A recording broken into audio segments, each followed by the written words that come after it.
sa inyo ang, alam niyo yon, yung kakakita ng mga video sa TikTok o kaya sa Blue App na nagkukuwento about their journey sa pagiging content creator o kaya sa pagiging affiliate, yung mga gano'n.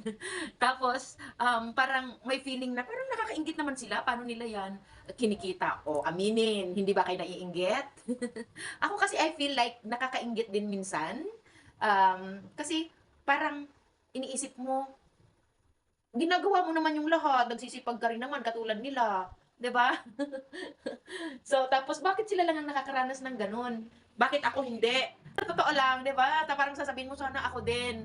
Um, Aminin niyo 'yan na kung hindi niyo 'yan nararamdaman. Ako kasi ramdam ko 'yun. Kasi ang sipag-sikapag ko naman talaga, bakit ako hindi ko 'yan nararanasan? Minsan napapaisip ako, kasinungalingan o mga joke lang nila 'yan for the content, yung mga gano'n, 'di ba?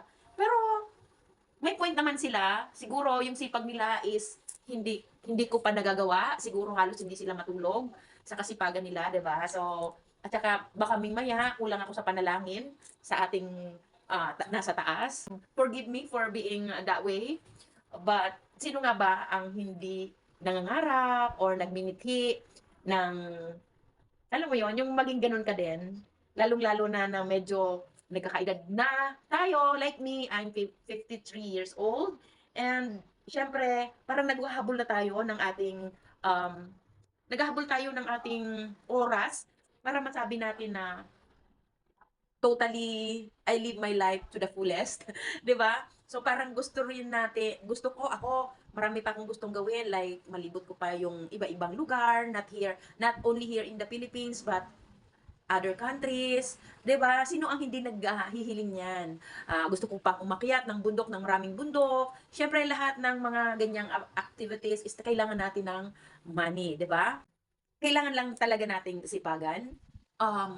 Kumbaga habaan pa natin yung pasensya natin dahil alam natin na pupunta rin tayo sa ganung sitwasyon na we will reap what we have sow. Kung ano yung tinanim natin ay aanihin din natin, 'di ba? Praying. Kayo ba, ano yung nasa isip ninyo? I-comment niyo nga diyan kung ano yung nararamdaman niyo at saka ano rin yung inyong gusto. Ako yung sinabi ko na gusto ko is isa lang yun sa mga gusto ko sa napakaraming gusto ko pang gawin. So, i-comment niyo rin diyan yung sa inyo.